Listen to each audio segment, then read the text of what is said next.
Welcome to Sunita study zone.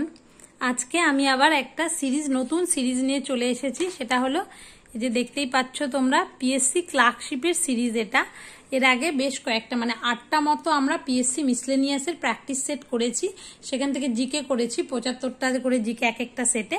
তো সেগুলো তোমরা যদি কেউ না দেখে থাকো তাহলে অবশ্যই দেখো, খুব উপকার হবে আমার মনে হয়। তো এখন থেকে পিএসসি ক্লার্কশিপের সিরিজ শুরু করছি। ক্লার্কশিপের বেশ কয়েকটা সিরিজ করার পরে তারপরে আমি আবার নেক্সট তোমরা যেভাবে বলবে যে মিসলেনিয়াসের প্রিভিয়াস ইয়ার কিংবা ক্লার্কশিপের প্রিভিয়াস ইয়ার এসব করব। তারপরে আবার সময় থাকলে মিসলেনিয়াসের আরও প্র্যাকটিস সেট, তারপর ক্লার্কশিপের আরও প্র্যাকটিস সেট করার চেষ্টা করব। তো তোমরা সাথে থেকে অবশ্যই। আর দেখো এখানে আমি এই যে ওয়ান ওয়ার্ডগুলো যেগুলো আছে, ওয়ান ওয়ার্ড না ভোক্যাব বলতে পারো তোমরা, সিনোনিম অ্যান্টোনিম, তো সেগুলো আমি চেষ্টা করি শর্ট ভিডিওতে দেওয়ার, কয়েকটা 4টা 5টা যতগুলো করে পারি ততগুলো করে। তোমরা যদি না দেখে থাকো তাহলে অবশ্যই দেখো, সেগুলো তোমাদের আমার মনে হয় ভীষণ কাজে দেবে। এই যে ভোক্যাবগুলো সেগুলো যে কোনো পরীক্ষা, তুমি যে পরীক্ষায় দাও না কেন, আপকামিং ডাব্লিউবিসিএস হোক, ক্লার্কশিপ হোক কিংবা পিএসসি যে কোনো এক্সাম যেখানে ইংলিশ আছে কিংবা সেন্ট্রালের এক্সাম, সব এক্সামে তোমার কাজে দেবে এই যে এই ওয়ার্ডগুলো, ইংলিশ ওয়ার্ডগুলো, সিনোনিম অ্যান্টোনিমগুলো। তো চলো আজকের ভিডিওটি শুরু করা যাক, নতুন সিরিজ। তো আজকে ফার্স্ট প্র্যাকটিস সেট আমি করব। আর এর আগের দিন আমি ব্লগের মাধ্যমে তোমাদের সাথে শেয়ার করেছিলাম যে আমি প্র্যাকটিস সেটে কত পেলাম না পেলাম সেই ভিডিওটি। তো তোমরা যদি কেউ না দেখে থাকো আর ইন্টারেস্টেড থাকো তাহলে সেটা অবশ্যই চাইলে দেখতে পারো চ্যানেলে গিয়ে। তো চলো আজকে ভিডিও শুরু করা যাক।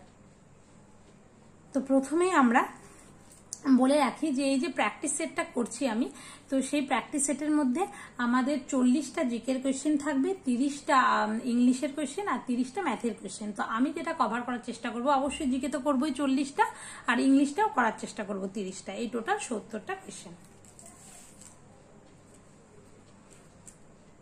তো ফার্স্ট কোয়েশ্চেন সেটা হলো, কে অমিত্র ঘাত নামে পরিচিত? অমিত্র ঘাত নামে পরিচিত সেটা অপশন দেখো, বিম্বিসার, অশোক, বিন্দুসার, কে পরিচিত? তো তোমরা সকলেই জানো এটা হিস্ট্রিতে ফেমাস কোয়েশ্চেন। বিন্দুসার। দেখো বিম্বিসার আর বিন্দুসারের মধ্যে অনেকের গোলাতে পারে, কিন্তু অমিত্র ঘাত বা ডিস্ট্রয়ার অফ ফোর্স যাকে বলা হয়, শত্রু নিধনকারী, সেটা নামে পরিচিত হচ্ছে বিন্দুসার। বিন্দুসার কে ছিলেন? চন্দ্রগুপ্ত মৌর্য, ওনার ছেলে এবং অশোকের বাবা ছিলেন বিন্দুসার। বিন্দুসার অমিত্র ঘাত বা শত্রু নিধনকারী নামে পরিচিত। এবং বিন্দুসার বলতে গেলে বলতে হয় যে তিনি আজীবক যে রিলিজিয়ান সেটার ফলোয়ার ছিলেন, ফলোয়ার অফ আজীবক রিলিজিয়ান। এভাবে মনে রাখতো, বিন্দুসার হচ্ছে আজীবক রিলিজিয়ানের ফলোয়ার। এবং তিনি কি করেছিলেন বলতো? এই বিন্দুসার ডোনেট করেছিলেন বারাবার কেভস টু আজীবক মংস। আজীবকের যে মংস থাকে তাদেরকে বারাবার কেভ দান করেছিলেন বিন্দুসার। এটাও আসে কিন্তু, কে বারাবার কেভ দান করেছিলেন? আজীবকদের, বিন্দুসার। আর আরেকটা কোয়েশ্চেন যেটা, আর আজীবক রিলিজিয়ানের ফাউন্ডারকে? ফাউন্ডার মাক্কালি গোসাল্লা, এটাও আসে। আজীবকদের ফাউন্ডার হলো মাক্কালি গোসাল্লা। এই সব কিন্তু আমি প্রিভিয়াস যেগুলো আসে সেখান থেকেই বলছি। আর এটা আসে যে কোর্টে কে কে এসেছিলেন? গ্রিক অ্যাম্বাসাডার ডেমিয়াচাস আর ডায়োনিসিয়াস, এনারা এসেছিলেন হচ্ছে বিন্দুসারের কোর্টে। দুটোই দিদি এসেছিলেন হচ্ছে বিন্দুসারের কোর্টে। এবার নেক্সট, কোন ভারতীয় শাসক দ্বীন ইলাহি প্রবর্তন করেছিলেন? এবার দ্বীন ইলাহি কে প্রবর্তন করেছিলেন? তিনি বিখ্যাত হচ্ছে আকবর, আকবর দ্য গ্রেট আকবর দ্বীন ইলাহি এইটা প্রবর্তন করেছিলেন। তো দ্বীন ইলাহি জিনিসটা কি? দ্বীন ইলাহি একটা হচ্ছে রিলিজিয়াস ডক্ট্রিন বলা যেতে পারে। তো যেটার মানে হচ্ছে দ্য রিলিজিয়ান অফ গড, ভগবানের ধর্ম, এরকম বলতে পারো। তো আকবর যেহেতু বলেন সমস্ত ধর্ম, কোনো ধর্মকেই তিনি ছোট বড় করে দেখেননি, কিন্তু হিন্দুদের জন্য পিলগ্রিমেজ ট্যাক্সটা তুলে দিয়েছিলেন তীর্থযাত্রার পর। সব ধর্মকেই উনি সমান চোখে দেখতেন এবং তিনি চেয়েছিলেন যে এমন একটা ধর্মকে চালু করতে, যে ধর্ম হিন্দু মুসলিম সকলেই সর্বধর্মের সমন্বয় ঘটবে যে ধর্মে, সেটাই। তার জন্য দ্বীন ইলাহি প্রবর্তন করেছেন, যেটা হচ্ছে এই কোশ্চিনটা এর আগেও একটা আমরা মিসলেনিয়াসের প্র্যাকটিস সেটে ছিল, সেখানে ডিটেলস আলোচনা করেছিলাম। সেটার মানে হচ্ছে দ্য রিলিজিয়ান অফ গড। এবং এটা ডাব্লিউবিসিএস এ আসা কোশ্চিন। আকবর দ্বীন ইলাহি কবে চালু করেছিলেন? এটা হচ্ছে 1982, 1982 সালে দ্বীন ইলাহি চালু করেছেন। এবং একমাত্র হিন্দু যিনি এই দ্বীন ইলাহিটাকে গ্রহণ করেছেন তার নাম বীরবল। এটাও আসে ডাব্লিউবিসিএস এর কোশ্চেনে, প্রিভিয়াস ইয়ারের কোশ্চেনে। হলো বীরবল দ্বীন ইলাহি গ্রহণ করেছেন এবং এটা এই প্রপাগেট করেছে সুরিকুল। আকবরের একটা কনসেপ্ট সুরিকুল বা ইউনিভার্সাল পিস, এইটা স্থাপনের জন্যই তিনি এই ধর্মটার প্রবর্তন করেছিলেন। হলো নেক্সট, ভারতের প্রথম ভাইসরয় কে ছিলেন? তো ভারতের প্রথম ভাইসরয় যিনি ছিলেন তিনি হলেন আমাদের আর লর্ড ক্যানিং, এটা তোমাদের জানাই দরকার, কারণ সকলেই জানো আশা করি, এটা তো ভীষণ ভীষণ ইম্পর্টেন্ট। এবং এই যে আমরা ভাইসরয় বলো, গভর্নর জেনারেল বলো, যাই বলো না কেন, ওনাদের টেনিয়ারটা জেনে রাখতে হবে যে মানে কোন সাল থেকে কোন সাল পর্যন্ত ছিলেন। তো তোমরা দেখো এখানে যে লর্ড ক্যানিং এর কথা বলা আছে, তো উনি কত সাল থেকে কত সাল ছিলেন? তিনি গভর্নর জেনারেল অফ ইন্ডিয়া হিসাবে ছিলেন, মানে last governor general of India যদি বলা হয় তাহলে তিনি কিন্তু Lord Canning, last governor general of India. সেটা হচ্ছে 1856 থেকে 58 গভর্নর জেনারেল অফ ইন্ডিয়া হলেন লাস্ট। কিন্তু তারপরে কি হলো, 1858-তে গভর্নমেন্ট অফ ইন্ডিয়া অ্যাক্টের দ্বারা কি হলো, যে কোম্পানির শাসন চলে গেল, গিয়ে ব্রিটিশ ক্রাউনের মানে অধিকারটা আসলো 1858 গভর্নমেন্ট অফ ইন্ডিয়া অ্যাক্টে। 1858-তে এই ভাইসরয় পদটা প্রথম ক্রিয়েট হলো এবং সেই সময় ফার্স্ট ভাইসরয় হলেন লর্ড ক্যানিং। উনি 1858 থেকে 1862 পর্যন্ত ভাইসরয় হিসেবে সার্ভ করেছিলেন।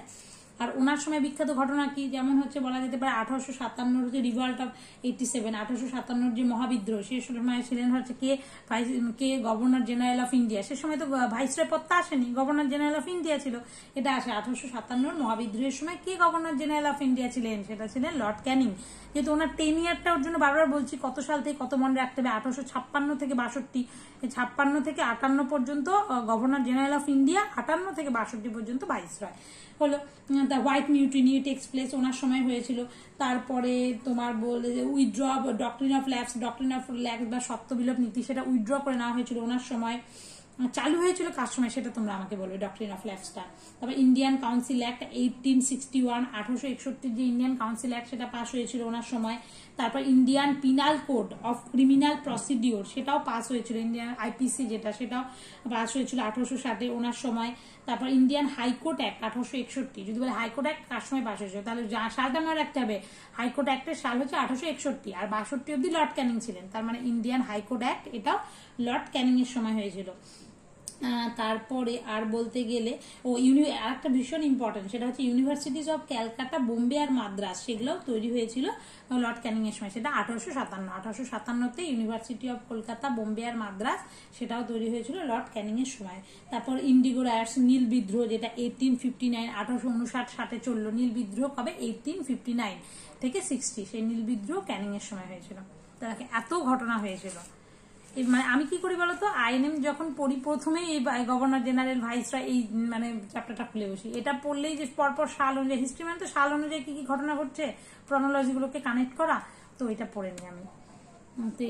এটা কিন্তু ভীষণ ইম্পর্টেন্ট একটা। তারপরে লর্ড কার্জন, তোমরা সবাই জানো 1899 থেকে 1905 লর্ড কার্জনের সময় বঙ্গভঙ্গ হয়েছিল। লর্ড আরউইনের সময় কি হয়েছিল, 26 থেকে 31 মনে হয় আরউইন, সাইমন কমিশন আসলেন, হচ্ছে গান্ধী আরউইন প্যাক্ট হলো। তো লর্ড ডাফরিনের সময় বিখ্যাত আইএনসি প্রতিষ্ঠা হলো। লর্ড ডাফরিন কত থেকে কত ছিল, আইএনসি 1885, তাহলে লর্ড ডাফরিন হচ্ছে মনে হয় 1884 থেকে 88 মনে হয়, হ্যাঁ 1884 থেকে 88 পর্যন্ত ছিলেন লর্ড ডাফরিন। আরউইন কত জানি 1926 থেকে মনে হয় 31 আরউইন।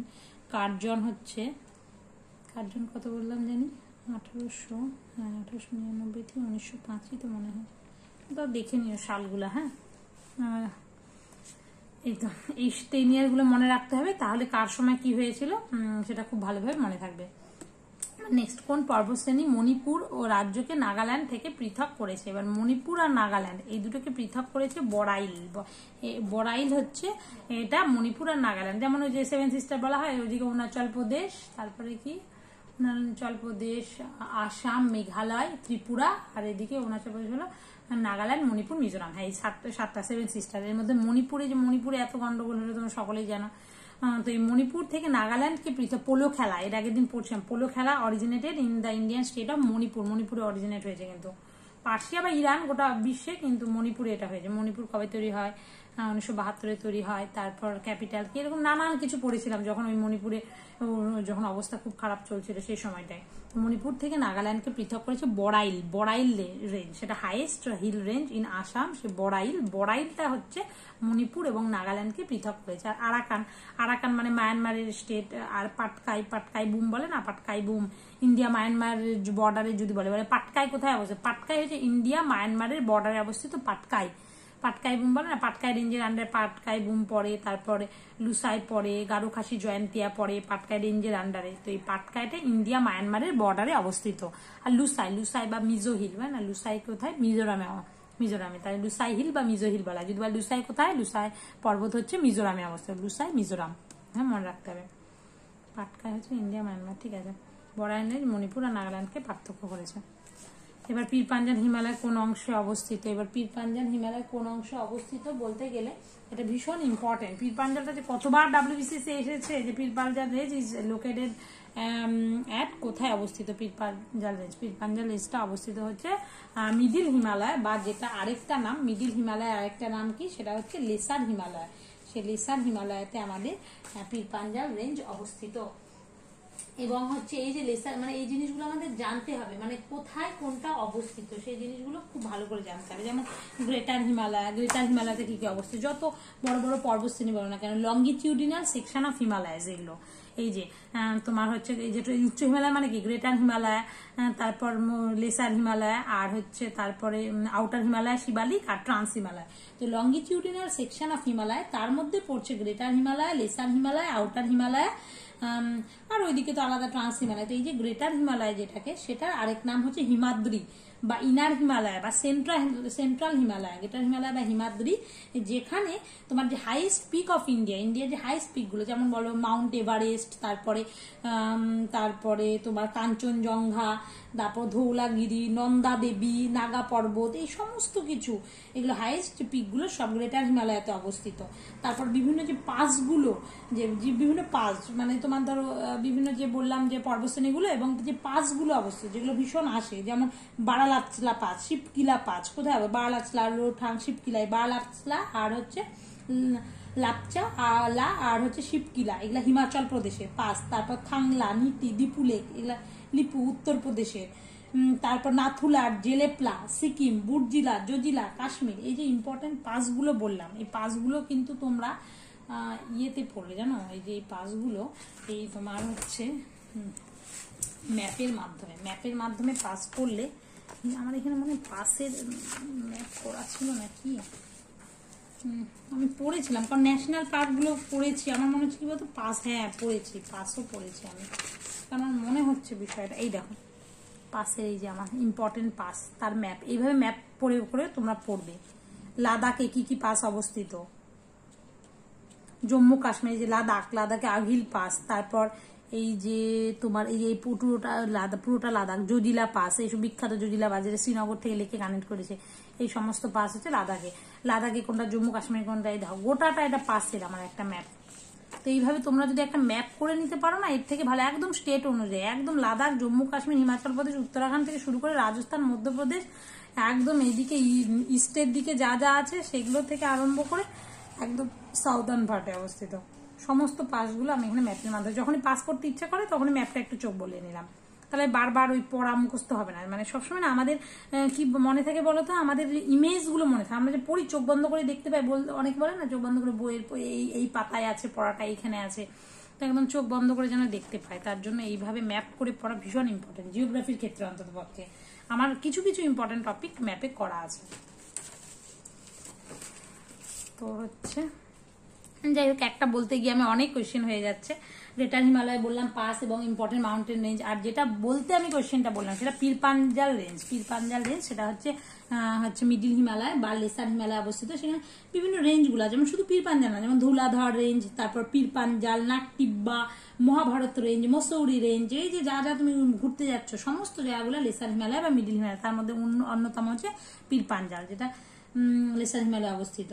তাছাড়া ফেমাস হিলগুলো সিমলা, এটাও লেসার হিমালয়ে অবস্থিত, মসৌরি, নৈনিতাল, দার্জিলিং, সমস্ত কিছু যা যা ঘুরতে যাওয়ার জায়গা সমস্ত কিছু লেসার হিমালয়ে অবস্থিত। আর এই যে আউটার হিমালয়, শিবালিকটা কোথায়, শিবালিক বা আউটার হিমালয় যেটা, সেটা হচ্ছে ফুটহিলস অফ হিমালয় বলা হয়। সেখানে হচ্ছে ধুন পাওয়া যায়, দেহরাদুন, এই সমস্ত কিছু শিবালিকে অবস্থিত। আর একটা আছে যেটা, সেটা হচ্ছে ট্রান্স হিমালয়, সেটা হচ্ছে বা তিবেতান হিমালয়, যেখানে আমাদের হচ্ছে কারাকোরাম এবং হচ্ছে কৈলাস এই সমস্ত কিছু অবস্থিত। যেমন সিয়াচেন গ্লেসিয়ার যদি কোথায় অবস্থিত, তাহলে কিন্তু ট্রান্স হিমালয় অবস্থিত। তারপরে কারাকোরাম এবং কৈলাস, তারপর মানস সরোবর লেক, এই সমস্ত কিছু। যেমন কেটু হাইস্ট পিক, যেটা কেটু ইন্ডিয়ার হাইস্ট পিক কোনটা, কেটু কোথায় অবস্থিত, কেটু কারাকোরাম রেঞ্জের কোথায়, ট্রান্স হিমালয় কিন্তু অবস্থিত। এমনি হাইস্ট পিক গুলো সবই আমাদের বললাম যে গ্রেটার হিমালয়, কিন্তু যদি বলা হয় ট্রান্স হিমালয় কি অবস্থিত, তাহলে কেটু বা গর্ডিন অস্টিন বলি না আমাদের highest peak of India, trans Himalaya অবস্থিত K2, এটা মনে রাখবে। 8611 মিটার, সেটা হচ্ছে K2 বা কারাকোরাম রেঞ্জে অবস্থিত বা ট্রান্স হিমালয় অবস্থিত। তাছাড়া যে লার্জেস্ট গ্লেসিয়ার যেটা বললাম যে সিয়াচেন গ্লেসিয়ার, এই গ্লেসিয়ার গুলো ট্রান্স হিমালয় অবস্থিত। ট্রান্স হিমালয় K2 অবস্থা, গ্লেসিয়ার যেমন সিয়াচেন গ্লেসিয়ার, তারপরে অনেক আরো আছে না, হিসপার, তারপর বাটুরা, এই সমস্ত কিছু, যে বিয়াফো, বালটোরো, এই সমস্ত যা যা গ্লেসিয়ার গুলো আছে সেই গ্লেসিয়ার গুলো সমস্ত কিছু ট্রান্স হিমালয়ে অবস্থিত। যাই হোক, এই পুরোটা চেষ্টা করলাম একটু আলোচনা করার, মানে করাটা জিওগ্রাফির একটা ভীষণ ইম্পর্টেন্ট পার্ট এটা। তার জন্য ব্লু মাউন্টেন কোথায় দেখা যায়? ব্লু মাউন্টেন মানে নীলগিরি, নীলগিরি অঞ্চলে কি ধরনের ট্রাইব দেখা যায়? ব্লু মাউন্টেন বা নীলগিরি, নীলগিরি অঞ্চলে টোডাদের দেখা যায়। একদম সবাই জানেন হচ্ছে ইস্টার্ন ঘাট আর ওয়েস্টার্ন ঘাট, যেটা ইস্টার্ন ঘাট আর ওয়েস্টার্ন ঘাট এরা দুটো মিলিত হয়েছে নীলগিরিতে।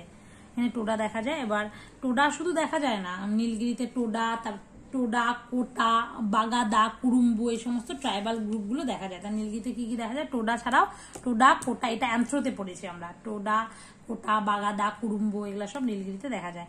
এছাড়া জারোয়া তো সবাই যেন আন্দামানে দেখা যায়। তারপর গোন্ড, গোন্ড কোথায় দেখা যায়? লার্জেস্ট, যেমন লার্জেস্ট হচ্ছে ট্রাইবাল পপুলেশন আমাদের ভিল মধ্যপ্রদেশে, আর সেকেন্ড লার্জেস্ট মনে হয় গোন্ড। গোন্ড হচ্ছে মধ্যপ্রদেশ, ছত্তিশগড়, ঝাড়খণ্ড, গোন্ড দেখা যায়। আর লাম্বাটা কোথায় দেখা যায়? লাম্বাটারা part of Banjara tribe. Banjara মানে কি? বাঞ্জারা মানে রাজস্থান, লাম্বাটারা হচ্ছে রাজস্থান, লাম্বাটা রাজস্থান, এটা মনে রাখবে। এই ট্রাইব কোথায় কোন ট্রাইব দেখা যায় ইম্পর্টেন্ট কিন্তু। এবার নেক্সট হচ্ছে ওয়ার্ল্ড হেলথ অর্গানাইজেশন, বিশ্ব স্বাস্থ্য সংস্থার সদর দপ্তর কোনটা? যখন করোনা হচ্ছিল এই ওয়ার্ল্ড হেলথ অর্গানাইজেশন তো ভীষণ ইম্পর্টেন্ট হয়ে যাচ্ছিল, এখনো ইম্পর্টেন্ট। হুয়ের সদর দপ্তর হেলথা জেনেভা, হেলথা জেনেভা, ওয়ার্ল্ড হেলথ অর্গানাইজেশনের হেডকোয়ার্টার জেনেভা, সুইজারল্যান্ড। জেনেভাতে আর কিসের হেডকোয়ার্টার তোমরা আমাকে বলবে তো? অনেক কিছুর হেডকোয়ার্টার আছে জেনেভাতে। তারপরে ওয়ার্ল্ড হেলথ অর্গানাইজেশন কবে তৈরি হয়েছিল? এটা হয়েছিল হচ্ছে 7 এপ্রিল 1948, এটা তৈরি হয়েছিল। তার জন্য 7 এপ্রিল ওয়ার্ল্ড হেলথ ডে। আমরা বিশ্ব স্বাস্থ্য দিবস কবে পালন করি? 7 এপ্রিল, কারণ 7 এপ্রিল 1948 1948 7 এপ্রিল হু তৈরি হয়েছিল, তার জন্য 7 এপ্রিল ওয়ার্ল্ড হেলথ ডে পালন করা হয়। হলো। আর হুয়ের এখন টেড্রস অ্যাধানম উনি হেড আছেন বর্তমানে। আর যেমন Paris, France, Paris headquarter UNESCO. New ইয়র্কে তো অনেক কিছু হেডকোয়ার্টার, ইউনাইটেড নেশনসের বেশিরভাগেরই হেডকোয়ার্টার নিউ ইয়র্কের। আর ভিয়েনা অস্ট্রিয়াতে অ্যাটমিক এনার্জি এজেন্সি, এই টাইপের কিছু একটা অস্ট্রিয়ার ভিয়েনাতে অবস্থিত হেডকোয়ার্টার। আর হচ্ছে ওয়ার্ল্ড হেলথ ডে যেটা, তার থিম কি তোমরা আমাকে বলবে তো? আমি এর আগে লাস্ট ব্লগটা শেয়ার করলাম, সেখানে আমি কারেন্ট অ্যাফেয়ার্স শেয়ার করেছি। এপ্রিলের ইম্পর্টেন্ট কারেন্ট অ্যাফেয়ার্স এর মধ্যে ইম্পর্টেন্ট ডে টপিকটা ওই, মানে আমি যে ব্লগ ভিডিওগুলো দিই না, সেগুলো শুধু কিন্তু ওই টাইপের না, এগুলো কিন্তু পড়া, ওগুলো দেখলে প্রত্যেকটা কারেন্ট অ্যাফেয়ার্স থাকে ওখানে, ইংলিশ থাকে, কখনো ম্যাথ থাকে, কখনো জিকে থাকে, এই সমস্ত জিনিসগুলো, ওগুলো তোমরা দেখতে পারো। তো সেখানে আমি বলেছি যে তোমার হচ্ছে 7 এপ্রিল ওয়ার্ল্ড হেলথ ডে পালন করা হয়, এবং এবছরের থিম কি সেটা ভীষণ ইম্পর্টেন্ট, তোমরা আমাকে বলবে। পুষ্কর মেলাটি কোন রাজ্যে অবস্থিত? পুষ্কর মানেই রাজস্থানের কথা মনে হয়, আজমের ডিস্ট্রিক্ট রাজস্থান। এই যে পুষ্কর মেলা হচ্ছে ক্যামেল ফেয়ার বা ক্যাটেল ফেয়ার বলা হয়, সেখানে রাজস্থান মানে তো ক্যামেল পাওয়া যাবে। পুষ্কর মেলাটি আজমের, রাজস্থানের আজমের ডিস্ট্রিক্টে অবস্থিত, মানে দেখা যায়। কোথায় কোন ফেস্টিভ্যাল মেলা দেখা যায় সেটা ভীষণ ইম্পর্টেন্ট। তারপর নবকলেবর উৎসবটি, এই যে পুরীর জগন্নাথ টেম্পল, তার মানে ওড়িশা। নবকলেবর উৎসবটি কোথায় অবস্থিত? জগন্নাথ টেম্পল পুরীতে হয় নবকলেবর উৎসব। নবকলেবর মানে হচ্ছে উড়িষ্যার পুরীতে হয়, তার মানে ওড়িশাতে অবস্থিত। বেশ, এবার নিম্নলিখিত কোন নৃত্যটি ফোক ডান্স নয়? Folk dance Rauf. দেখো রাউফ ফোক ডান্স কোথায়? এটা আমরা মিসলেনিয়াসের কিন্তু প্রিভিয়াস সিরিজে বলছি। রাউফ আর যে রাজস্থানে, ঘুমার না, রাউফ জম্মু কাশ্মীর, ঘুমার ঘাগড়া পড়ে রাজস্থান, লাভানি লো ভাই মহারাষ্ট্রের মানুষদের একটা প্র্যাকটিস এটা বললাম, লাভানি মহারাষ্ট্র। তাহলে মোহিনী অট্টম একটা ফোক ডান্স না, মোহিনী অট্টম ইন্ডিয়ান ক্লাসিক্যাল যে ডান্সগুলো আছে তার মধ্যে একটা হচ্ছে মোহিনী অট্টম কেরালাতে মোহিনী অট্টম, কথাকুলি, এগুলো হচ্ছে, এটা হচ্ছে ক্লাসিক্যাল ডান্স অফ ইন্ডিয়া। এই ডান্সগুলো ভীষণ ইম্পর্টেন্ট, পড়বে। ভারতনাট্যম কোথায়? তামিলনাড়ুতে। কত্থক কোথায়? ইউপিতে। মোহিনী অট্টম কোথায়? কেরালাতে। কথাকুলি কোথায়? কেরালাতে। কুচিপুড়ি কোথায়? অন্ধ্রপ্রদেশে। মণিপুরে সেটা জানো। ওড়িশাতে। আসামে সত্রিয়। এই তো 8টা নাচ হয়ে গেল ক্লাসিক্যাল ডান্স। আর এবং ওই ডান্সের সাথে কে কে জড়িত? কত্থক ইউপিতে, তার মানে নর্থ ইন্ডিয়া, তার মানে বিরজু মহারাজ। এরকম কোনটার সাথে, কোন নাচের সাথে কে জড়িত, এগুলো বিশেষ করে মিসলেনিয়াসের জন্য এটা ভীষণ ভাবে পড়ে রাখবে তোমরা। টপিক ওয়াইজ টপিক করে করে ইউটিউবে সার্চ করে লিখবে। ওটা হলো কলমকারী চিত্র, এটা আমি জানতাম না। কলমকারী এত জামা পড়া হয়। কলমকারী হচ্ছে অন্ধ্রপ্রদেশে কলমকারী পেন্টিং যেটা, সেটার উদ্ভব হয়েছে অন্ধ্রপ্রদেশ। তেলেঙ্গানাতেও দেখা যায়, যেহেতু অন্ধ্রপ্রদেশ থেকে তেলেঙ্গানার উদ্ভব হয়েছে। জাকির হোসেন কোন ক্ষেত্রে জড়িত? এগুলো এই যে এই পার্টিকুলার এই কোশ্চেনগুলো হচ্ছে মিসলেনিয়াসের জন্য আসার জন্য বসে আছে পুরো। জাকির হোসেন কোন ক্ষেত্রে? উস্তাদ জাকির হোসেন এর আগেই কিন্তু মিসলেনিয়াসের প্র্যাকটিস সেটে বলছি। জাকির হোসেনের বাবা তখন ছিল আল্লাহ রাখা খান। ওই আল্লাহ রাখা হচ্ছে উনি তবলার সাথে জড়িত, আর ওনার ছেলে হচ্ছে জাকির হোসেন। জাকির হোসেন তবলার সাথে জড়িত, মানে সঙ্গীত। মানে ওস্তাদ জাকির হোসেন। এবার ভারতের সংবিধান কার দ্বারা গৃহীত হয়? ভারতের সংবিধান ভারতের গণপরিষদ বা কনস্টিটিউয়েন্ট অ্যাসেম্বলির দ্বারা। বা আমাদের প্রিয়াম্বেলে তো বলাই আছে যে এই 26 নভেম্বর 1949 আমাদের 1949 26 নভেম্বর আমাদের কনস্টিটিউশন অ্যাডাপ্ট এবং এনাক্ট হলো কনস্টিটিউয়েন্ট অ্যাসেম্বলি দ্বারা। ভারতের সংবিধান গৃহীত হয় কনস্টিটিউয়েন্ট অ্যাসেম্বলি দ্বারা 26 নভেম্বর 1949 গৃহীত হয়েছে এবং কেম ইনটু ফোর্স বা কার্যকরী হয়েছে 26 তারিখ, একই তারিখ 26 জানুয়ারি 1950 কেম ইনটু ফোর্স। এবার ভারতের সুপ্রিম কোর্টের বিচারক নিযুক্ত হওয়ার জন্য কতদিন উচ্চ আদালতে অনুসরণ করা উচিত? ভারতের সুপ্রিম কোর্টের বিচারক নিযুক্ত হওয়ার জন্য, যেটা 124 নম্বর আর্টিকেলে আছে, সুপ্রিম কোর্টে পার্ট 3-তে বলা হয়েছে, সেটার জন্য উচ্চ আদালতে 10 বছর মানে জাজ অফ হাইকোর্ট থাকতে হবে মানে 5 বছর, আর অ্যাডভোকেট হিসেবে থাকতে হবে 10 বছর। আরো অনেক ক্রাইটেরিয়া আছে। হলো এবার নিচের কোনটি তাপমাত্রার একক নয়? তাপমাত্রার একক নয় ফারেনহাইট, সেলসিয়াস, কেলভিন সবই। এই যে একটা আছে না, কি জানি একটা ইকুয়েশন আছে, এটা দেয়, এটা WBCSও দিয়েছিল। হ্যাঁ, C/5 = F - 32/9, এটাই তো মনে হয়। C/5 F - 32/9 না? হ্যাঁ, মানে এটা আসে। কিন্তু ধরো সেলসিয়াস স্কেলে একটা টেম্পারেচার দিয়ে দিল, তো বললো যে 50 ডিগ্রি সেলসিয়াস, তাহলে সেটা ফারেনহাইট স্কেলে কত হবে? তখন সেক্ষেত্রে আমরা যদি এই ইকুয়েশনটা জানি, C/5 F - 32/9, C এর জায়গায় 50 বসাই দেন, তাহলে F ফারেনহাইট স্কেলে মান কত বেরিয়ে যাবে। এটা WBCS আসে এই টাইপের কোশ্চেনগুলো, তাই বললাম। যে কোনটি তাপমাত্রার একক নয়? তাপমাত্রার একক নয় হচ্ছে পাস্কাল। পাস্কাল কিসের একক? প্রেসার, চাপের একক হচ্ছে পাস্কাল, আর বাদ বাকি সেলসিয়াস, কেলভিন, ফারেনহাইট সবই হচ্ছে তাপমাত্রার একক। অপটিক্যাল ফাইবার কোন নীতিতে কাজ করে? অপটিক্যাল ফাইবার যেটা, সেটা কাজ করে অভ্যন্তরীণ পূর্ণ প্রতিফলন বা টোটাল ইন্টারনাল রিফ্লেকশনের উপর কাজ করে। এই কোশ্চেনটা আমি এর আগে যে মিসলেনিয়াসের প্র্যাকটিস ছিল সেখানে খুব ভালোভাবে বুঝিয়েছি যে কিভাবে কাজ করে বিষয়টা। তো অপটিক্যাল ফাইবার টোটাল ইন্টারনাল রিফ্লেকশনের উপর কাজ করে, যেমন মিরাজ মরুভূমির মরিচিকা, এটা হচ্ছে টোটাল ইন্টারনাল রিফ্লেকশনের উপর কাজ করে। এবার কোন গ্যাসটি আলোক প্রদানকারী গ্যাস হিসেবে পরিচিত? আলো দেয় কোনটা? দেখো তো এর মধ্যে প্রোপেন, ইথেন, অ্যাসিটিন এসব নাই। প্রোপেন কেন আলোক প্রদানকারী গ্যাস বা আলোক উজ্জ্বলকারী গ্যাস? কারণ এলপিজিতে কি থাকে? প্রোপেন, বিউটেন, আইসোপ্রোপেন থাকে। এলপিজিতে প্রোপেন ব্যবহৃত হয়, তার জন্য আলোক প্রদানকারী গ্যাস হচ্ছে প্রোপেন। হলো এবার বোম্বে স্টক এক্সচেঞ্জ বা বিএসসি কবে প্রতিষ্ঠা হয়? 1875, 1875-এ বিএসসি তৈরি হয়েছে এবং এটা দালাল স্ট্রিট বোম্বেতে তৈরি হয়েছে। আর হচ্ছে সেন্সেক্স এর share index, BSc share index যদি বলা হয় বোম্বে স্টক এক্সচেঞ্জ, এটা হচ্ছে ওল্ডেস্ট বলা হয় স্টক এক্সচেঞ্জ ইন এশিয়ার ওল্ডেস্ট স্টক এক্সচেঞ্জ কিন্তু এই 1875-এ তৈরি হয়েছে বিএসসির শেয়ার ইন্ডেক্স হচ্ছে সেন্সেক্স ওঠানামা করে। বেসিক সেন্সেক্স হলো। এইবারে কে ন্যূনতম সমর্থন মূল্য? এমএসপি, যেটা হচ্ছে মিনিমাম সাপোর্ট প্রাইস, সেটা কে সুপারিশ করে? এমএসপির কোশ্চেন মিসলেনিয়াসের দেখো অনেকগুলো প্র্যাকটিস সেট হয়েছে, 75 × 8 করো, কতগুলো কোশ্চেন হয়, সেগুলোকে আবার 10 দিয়ে গুণ করো। একটা কোশ্চেনে তো আমি 5-10টা করে কোশ্চেন আলোচনা করি এক একটা কোশ্চেন থেকে, তাহলে কত কোশ্চেন আমরা আলোচনা করেছি মিসলেনিয়াসের প্র্যাকটিস সেটে। তো সেখানে এই কোশ্চেনটা প্রিভিয়াস ছিল। এমএসপি সুপারিশ করে হচ্ছে মিনিমাম সাপোর্ট প্রাইস, এমএসপি এটা সেটা হচ্ছে সিএসিপি, the commission for agriculture cost and price, সিএসিপি সেটা বলে। মানে এই যে কমিশনটা পার্টিকুলার, সেটা 1965-এ তৈরি। কবে তৈরি হয়েছে? সিএসিপি 1965-তে তৈরি হয়েছে। 22টা ক্রপ বা 22টা শস্য আছে, সেগুলো মানে বপন করার আগেই বলে দেয় যে যদি কোনো কারণে ক্ষতি হয় কিংবা খুব মানে লোকের মধ্যে কি বলবো মানে সবাই উৎপন্ন করছে একটা মানে পার্টিকুলার কোনো একটা শস্য, তাহলে দামটা যদি খুব কমে যায় সেক্ষেত্রে সরকার সেটা কিনে নিতে বাধ্য থাকবে। সেটাই হচ্ছে এমএসপি। এবার বিশ্ব জনসংখ্যা দিবস হচ্ছে ওয়ার্ল্ড পপুলেশন ডে কবে? 11 জুলাই। এক এক করে পপুলেশন একদম বাড়ছে, এটা 11 জুলাই হচ্ছে ওয়ার্ল্ড পপুলেশন ডে, মনে রাখতেই হবে। যেভাবে পপুলেশন বাড়ছে এখন আমাদের, 11 জুলাই পপুলেশন ডে মনে রাখতে হবে। এবার একমাত্র মহিলা যিনি পদার্থবিদ্যা এবং রসায়ন বিদ্যাতে 2বার নোবেল পুরস্কার পেয়েছেন, ভীষণ ইম্পর্টেন্ট, মেরি কুরি একমাত্র যিনি ফিজিক্স কেমিস্ট্রি দুটোতেই নোবেল প্রাইজ পেয়েছেন। 1903-এ পেয়েছেন ফিজিক্সে এবং 1911-তে পেয়েছেন কেমিস্ট্রিতে। এবং কুরি বলে না রেডিও অ্যাক্টিভিটি, রেডিয়াম আর একটা কি আবিষ্কার করেছিলেন, তো কুরি হচ্ছে রেডিও অ্যাক্টিভিটির একটা একর জন্য। আর ভারতরত্ন পুরস্কার কোন বছর থেকে দেওয়া হয়েছিল? ভারতরত্ন পুরস্কার দেওয়া হয়েছিল হচ্ছে 1954 থেকে। কবে থেকে দেওয়া হয়েছে? 1954 থেকে ভারতরত্ন প্রাইজ সেটা দেওয়া হয়েছে। এবার প্রথম কে পেয়েছে এটা? ভারতরত্ন পুরস্কারটা প্রথম কে পেয়েছে এটা ইম্পর্টেন্ট হয়ে যায়, মানে কে না কারা কারা পেয়েছেন ভারতরত্ন পুরস্কারটা। প্রথম 1954 সালে চক্রবর্তী রাজা গোপালাচারী, সর্বপল্লী রাধাকৃষ্ণন, সিভি রমন, এই তিনজন, ওনারা তিনজন প্রথম ভারতরত্ন অ্যাওয়ার্ডটা পেয়েছিলেন। এবার হলো তো শুধু আমাদের না এই জিনিসটা পড়লে হয় না, মানে এবার আচ্ছা তোমরা আমাকে বলবে এটা যে লাস্ট যে ভারতরত্ন অ্যাওয়ার্ডটা সেটা মানে কারা কারা অনেকে পেয়েছেন, তো কারা কারা পেয়েছেন সেটা তোমরা আমাকে অবশ্যই কমেন্ট বক্সে জানাবে। তো এটা কিন্তু ভীষণ ইম্পর্টেন্ট হয়ে যায়।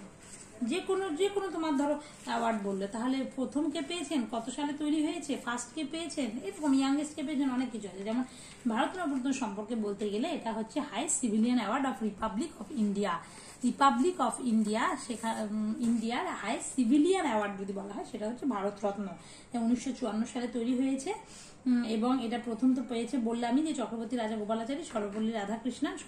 চক্রবর্তী রাজা গোপালাচারীকে তোমরা সবাই চেনো ইতিহাসে, সিআর ফর্মুলা। সর্বপল্লী রাধাকৃষ্ণন উনি হচ্ছে প্রথম উপরাষ্ট্রপতি এবং দ্বিতীয় রাষ্ট্রপতি। সিভি রমন সবাই জানো ফিজিসিস্ট, নোবেল পুরস্কার পেয়েছেন ফিজিক্সে 1954-তে। এবং লাল বাহাদুর শাস্ত্রী ফার্স্ট ইন্ডিভিজুয়াল ভারতরত্ন পেয়েছেন পস্টুমাসলি, মানে মৃত্যুর পরে পেয়েছেন লাল বাহাদুর শাস্ত্রী।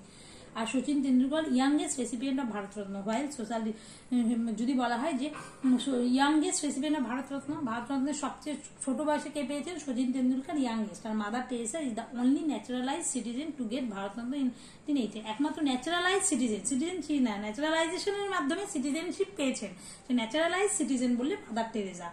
আর হচ্ছে Indira Gandhi first female recipient of Bharat Ratna. যদি বলে ভারতরত্ন প্রথম কোন মহিলা পেয়েছে বলো তো ইন্দিরা গান্ধী। ইন্দিরা গান্ধী প্রথম ভারতরত্ন মহিলা হিসেবে পেয়েছেন। Doctor Bidhan Chandra Roy first Bengali to get Bharat Ratna. প্রথম যদি বলা হয় যে বিধানচন্দ্র রায়কে তোমরা শোনো, ডাক্তার মানে আমার বাবা গল্প করে আমি শুনেছি যে বাবারা তার বাবাদের থেকে শুনেছেন, তো বলেছে দূর থেকে রোগী রেখেই নাকি বলে দিতে পারেন যে রোগীর কি হয়েছে, মানে কি কথার কথা মনে হয়, জানি না আমি। ডক্টর বিধানচন্দ্র রায় এরকমই, ওনার বার্থডে অনুসারে তো হচ্ছে ডক্টর ডে পালন করা হয় না। কবে ডক্টর ডে তোমরা আমাকে বলবে তো কবে ডক্টর ডে। তো doctor Bidhan Chandra Roy first Bengali হিসেবে ভারতরত্ন পেয়েছেন। এবং আরেকটা ভীষণ ইম্পর্টেন্ট সেটা হচ্ছে নন ইন্ডিয়ান্স, এটা WBCতে এসেছিল, কে প্রথম ভারতরত্ন পেয়েছেন হচ্ছে খান আব্দুল গফর খান 1987। এটা ভীষণ ইম্পর্টেন্ট একটা, first non Indian who get Bharat Ratna Khan Abdul Ghaffar Khan. First non Indian হিসাবে ভারতরত্ন পেয়েছেন কবে, 1987-এ। খান আব্দুল গফর খান, যাকে সীমান্ত গান্ধী বলা হয় না, ফ্রন্টিয়ার গান্ধী, হচ্ছে লাল কুর্তা, সেই খান আব্দুল গফর খান প্রথম নন ইন্ডিয়ান হিসেবে ভারতরত্ন পেয়েছেন। আর একটা পেয়েছেন হচ্ছে নেলসন ম্যান্ডেলা, উনি হচ্ছে 1990 সালে পেয়েছেন। এই আর কি অনেক কিছু আলোচনা করলাম ভারতরত্ন সম্পর্কে। ইয়াংগেস্ট কে পেয়েছেন Sachin Tendulkar, first non Indian কে পেয়েছেন খান আব্দুল গফর খান, তারপরে পেয়েছেন নেলসন ম্যান্ডেলা। ফার্স্ট বেঙ্গলি কে পেয়েছেন বিধানচন্দ্র রায়, প্রথম বাংলার মানুষ যিনি ভারতরত্ন পেয়েছেন। প্রথম মহিলাকে ইন্দিরা গান্ধী পেয়েছেন, প্রথম ন্যাচারালাইজ সিটিজেনকে মাদার টেরেসা, পস্তুমাসলি কে পেয়েছেন মৃত্যুর পরে লাল বাহাদুর শাস্ত্রী। অনেক কিছু আলোচনা করলাম, কিন্তু ভীষণ যেহেতু ইম্পর্টেন্ট টপিকটা তাই এত আলোচনা করলাম। এবং তোমরা আমাকে বলবে যে 2024-এর লাস্ট কে কারা ভারতরত্ন পেয়েছেন। হলো এবার নেক্সট, ইউনাইটেড নেশন অর্গানাইজেশনের প্রথম সেক্রেটারি জেনারেল কে ছিলেন। এবার ইউনাইটেড নেশনস অর্গানাইজেশন, তো ইউনাইটেড নেশন অর্গানাইজেশনের মিস্টার লি হচ্ছে ইউনাইটেড নেশন অর্গানাইজেশনের প্রথম সেক্রেটারি জেনারেল ছিলেন। তো আর হচ্ছে লি, আর কবে তৈরি হয়েছে ইউনাইটেড নেশনস, তৈরি হয়েছে 1945-এ 24শে অক্টোবর, সম্ভবত 24শে অক্টোবর ইউএন ডে পালন করা হয়। আর মানে সবচেয়ে বেশি মেম্বার আছে 193 মেম্বার আছে ইউএন এ, আর 2 অবজারভার মানে স্টেট আছে। 193 মেম্বার স্টেট আর 2 অবজারভার স্টেট, টোটাল 195 ইউএনের মেম্বার। হেডকোয়ার্টার নিউ ইয়র্কে। আর 6টা অর্গান আছে, 6টা ল্যাঙ্গুয়েজ আছে, 10 জন মেম্বার আছে, তার মধ্যে 5 জন পার্মানেন্ট আর 10 জন নন পার্মানেন্ট মেম্বারের মধ্যে ইউএন এ ইন্ডিয়া পড়ছে। লি হচ্ছে ফার্স্ট সেক্রেটারি জেনারেল ছিলেন, মিস্টার লি, মনে রাখতে পারো। ইন্টারনেটের প্রথম সার্চ ইঞ্জিন কথা আর্চি বলতে পারো, আর্কি। এটা আমি জানতাম কিন্তু পরীক্ষার সময় আমি ভুল করেছি, কারণ এরকম মনে হচ্ছিল আর্কি এরকম টাইপের, কিন্তু আর্চি যে বিষয়টা আমার একদম মনে হচ্ছিল না। তো ইন্টারনেটের প্রথম সার্চ ইঞ্জিন কি, আর্চি হচ্ছে সার্চ ইঞ্জিন। যেটা তোমাদের মনে থাকবে না সেটাকে নানানভাবে বারবার করে বলার চেষ্টা করবে, যা আমার আর ভুল হবে না আশা করি। আর্চি ইন্টারনেটের প্রথম সার্চ ইঞ্জিন। হ্যালো, আর ভারতে হিন্দু প্রকাশিত প্রথম সংবাদপত্র কোনটি? একদম প্রথম সেটা বেঙ্গল গ্যাজেট বা হিকির গ্যাজেট বলে না, প্রথম সংবাদপত্র। হ্যাঁ, বেঙ্গল 1780-তে হলো। সেই সময় কে ছিলেন বলতো? Governor of Bengal, governor general of Bengal. হ্যাঁ, governor general Bengal Warren Hastings. Warren হেস্টিংসই ছিলেন 1780, কারণ উনি 1774 থেকে 1785 পর্যন্ত থাকলেন। ওয়ারেন হেস্টিংস ছিলেন। ফার্স্ট সংবাদপত্র বেঙ্গল গ্যাজেট বা হিকির গ্যাজেট। আর সংবাদ প্রভাকর এই যে সমাচার দর্পণ ফার্স্ট হচ্ছে প্রথম বাংলায় প্রথম সমাচার দর্পণ হচ্ছে প্রথম সংবাদপত্র সমাচার দর্পণ 1818 সালে ব্যাপটিস্ট মিশনারিদের মার্শম্যানের সমাচার দর্পণ বাংলায় প্রথম বললে। আর হিন্দু পত্রিকা হচ্ছে মাদ্রাসের হিন্দু পত্রিকা 1878-এ। আর হিন্দু পত্রিকা কি জানে কি সুব্রমণিয়াম আইয়ার মনে হয় ছিলেন প্রথম হচ্ছে হিন্দু পত্রিকার মানে কি জানি বলে না, ফাউন্ডার। হ্যাঁ, এই যে দা হিন্দু নিউজ পেপারের বিষয়টা, এই যে the Hindu newspaper founded by G Subramania Iyer হচ্ছে 1878 সালে মাদ্রাসে উইকলি হিসাবে হয়েছিল ইংলিশ জার্নাল। তারপর ডেইলি হলো হচ্ছে 1889-এ। তাহলে হিন্দু পত্রিকা যখনই পড়বে তখন জি সুব্রমণিয়া আইয়ারের কথা মনে পড়বে, যেটা হচ্ছে মানে হচ্ছে মাদ্রাস তামিলনাড়ু থেকে প্রথম হয়েছিল। আর 1878 সমাচার দর্পণ তো বললামই প্রথম বাংলায়। আর সংবাদ প্রভাকর সকালে উঠে প্রতিদিন ফার্স্ট ডেইলি নিউজ পেপার, যদি Bengali daily first Bengali newspaper Samachar Darpan মার্শম্যানে 1818।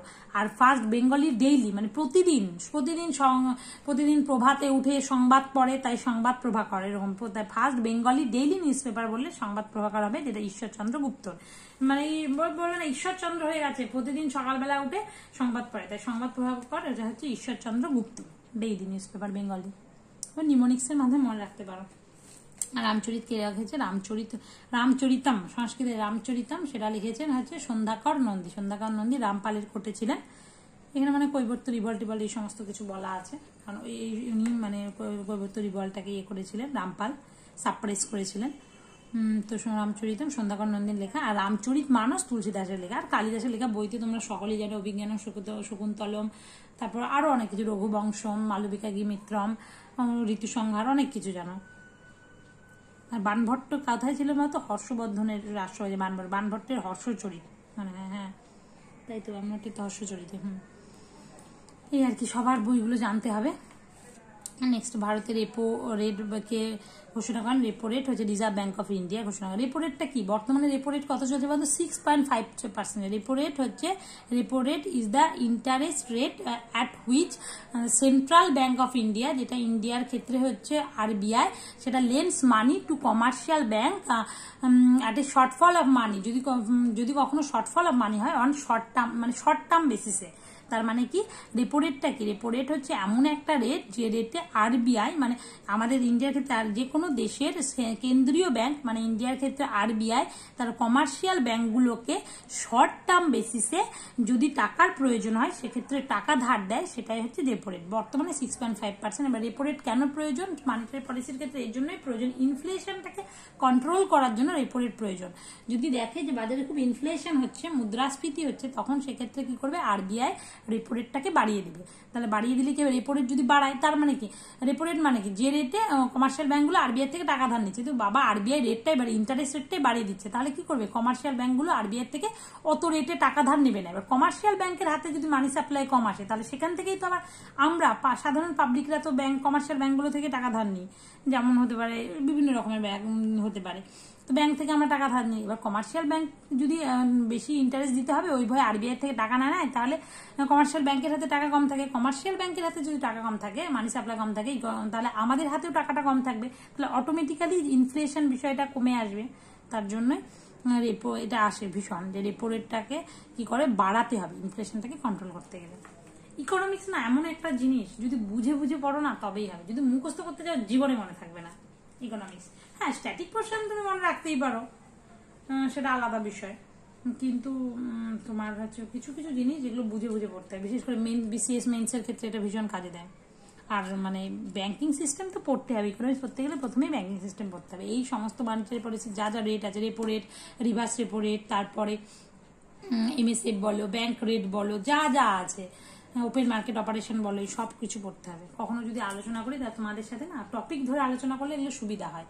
তাহলে একদম ডিটেলসে এই কটা জিনিস আলোচনা করা যাবে। খুব ইম্পর্টেন্ট টপিক ইকোনমিক্সের ক্ষেত্রে। যারা ইকোনমিক্সে ভয় পায় তাদের ভয় দূর হয়ে যাবে। আমিও আগে ভয় পেতাম, এখনো মানে চেষ্টা করি অনেক মানে টপিকগুলো কনসেপ্টটা ক্লিয়ার করার। এবার কিছু সব তো আর পারি না, যতটা পারা যায় আর কি। সিন্দাল হাইড্রো পাওয়ার প্রজেক্ট, সেটা কোথায়? সিন্দাল শিমলিপাল, আমি এভাবে মনে রাখছি, এটা আমি পারছিলাম না যখন মক দিয়েছেন। সিন্দাল মানে শিমলিপাল, মানে শিমলিপালটা ওড়িশা, তাই সিন্দাল ওড়িশা। সিন্দাল হাইড্রো পাওয়ার প্রজেক্ট, সেটা ওড়িশায় অবস্থিত। চলো, আর ওড়িশায় কি কি ন্যাশনাল পার্ক বলতো? Simlipal national park, Bhitarkanika national park ওড়িশায় অবস্থিত। পশ্চিমবঙ্গের দীর্ঘতম নদী কোনটা? পশ্চিমবঙ্গের গঙ্গা নদী, যেটা ভাগীরথী হুগলি নামে পরিচিত। গঙ্গা নদী টোটাল লেন্থ হয় 2525 কিমি, তার মধ্যে 520 কিমি ভাগীরথী হুগলি, যেটা ওয়েস্ট বেঙ্গলে বয়, সেটাই পশ্চিমবঙ্গের দীর্ঘতম নদী। গঙ্গা আছে, সেকেন্ড লার্জেস্ট হচ্ছে তারপর তিস্তা, তারপর দামোদর। দামোদর তো বাংলার দুঃখ বলা হয়, তোমরা সকলে যাচ্ছ। ছোটনাগপুর প্লেটু থেকে উৎপন্ন হয়েছে। সুবর্ণরেখা রাঁচি প্লেটু থেকে উৎপন্ন হয়েছে ঝাড়খণ্ডের। আর রূপনারায়ণ থেকে এই কোশ্চেনটা আসে যে রূপনারায়ণ কি? শিলাবতী আর দ্বারকেশ্বর রূপ দেখেই দাঁড়িয়ে গেল, এরকম একটা বিষয়, একটা যে নারায়ণের রূপ দেখে দাঁড়িয়ে গেল, এরকম একটা। তো মানে দ্বারকেশ্বর আর শিলাবতী জয়েন করেছে ঘাটালের কাছে, যেখানে এই দুটো নদী রূপনারায়ণ নামে প্রবাহিত। ভীষণ ইম্পর্টেন্ট। দ্বারকেশ্বর আর শিলাবতী এর মিলিত প্রবাহ হচ্ছে রূপনারায়ণ। এবার সংসদের অংশগুলি। সংসদের পার্ট, ইন্ডিয়ান পার্লামেন্টের পার্ট কি কি?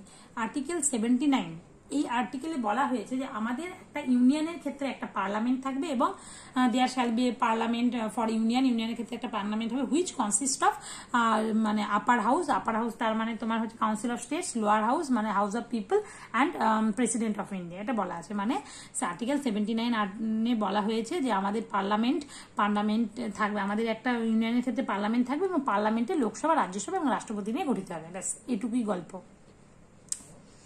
এখন তো ভোট চলছে, এসব তো ভীষণ ইম্পর্টেন্ট ভোটের বাজারে, এইসব আর্টিকেল ভালো মতো পড়ে রাখবে। আর কনস্টিটিউশনের ক্ষেত্রে কি বলতো?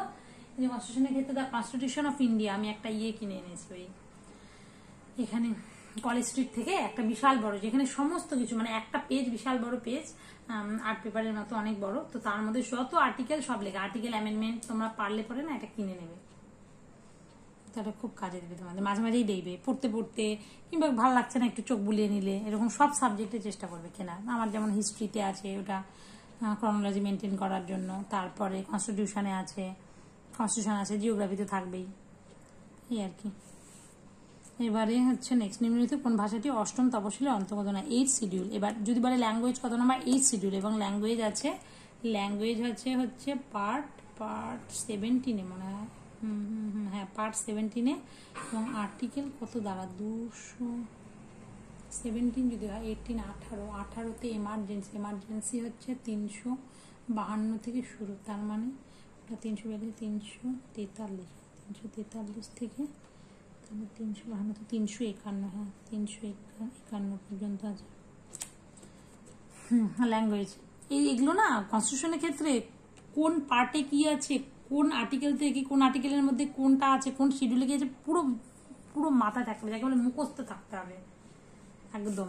এই যে যেমন দেখলাম ভাষা, অফিসিয়াল ল্যাঙ্গুয়েজ দেখলেই পার্ট 17 ল্যাঙ্গুয়েজ আছে, এবং আর্টিকেল আমি কিভাবে বললাম বলতো, আমার এক্সাক্ট হট করে মনে পড়ছিল না, আমার মনে ছিল না, তখন আমি দেখলাম পার্ট 16তে কি আছে, পার্ট 16তে ওবিসি এই সমস্ত কিছু বলা আছে, এসসি এসটি এইসব বলা আছে। তার মানে ওটা শেষ হচ্ছে 342 আর্টিকেল, আমি জানি লাস্ট ওবিসিটা, তার মানে নিশ্চয়ই এটা হচ্ছে ওই পার্টের পরে পার্ট 17 ল্যাঙ্গুয়েজ 343 শুরু হবে। আবার 18তে আছে এমার্জেন্সি শুরু হচ্ছে ন্যাশনাল এমার্জেন্সি 352 থেকে, তার মানে 351তে এটা শেষ হবে।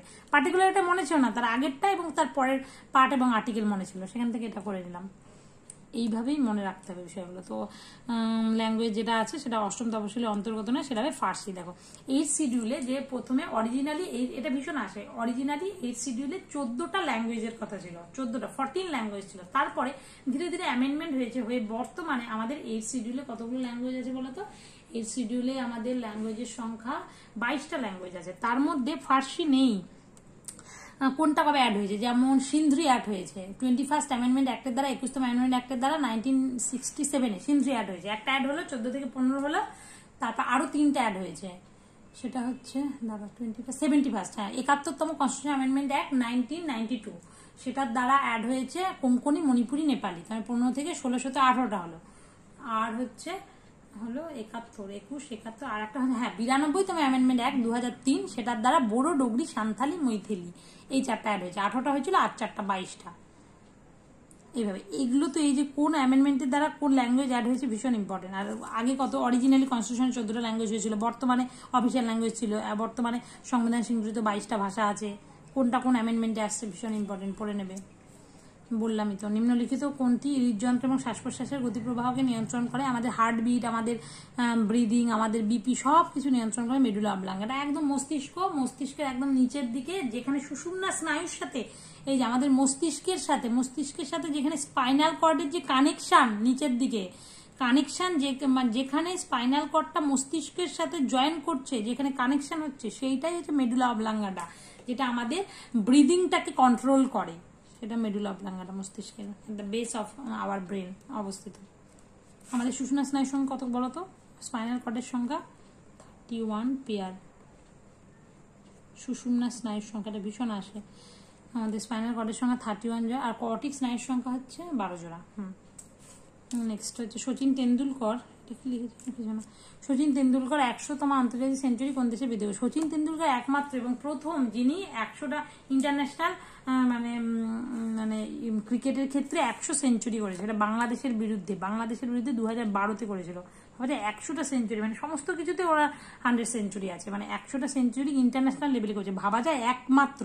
আর তারপরে আছে বিরাট কোহলি 80টা মনে করে এখান পর্যন্ত, মাস্টার ব্লাস্টার, আমাদের দ্য গড অফ ক্রিকেট এমনি বলা হয় সচিন তেন্ডুলকরকে। বাংলাদেশের বিরুদ্ধে করেছিল, আর বাংলাদেশ একটু নরম আর কি পার্টি মনে রাখবে, ওখানে 100টা করে ফেললে একদম।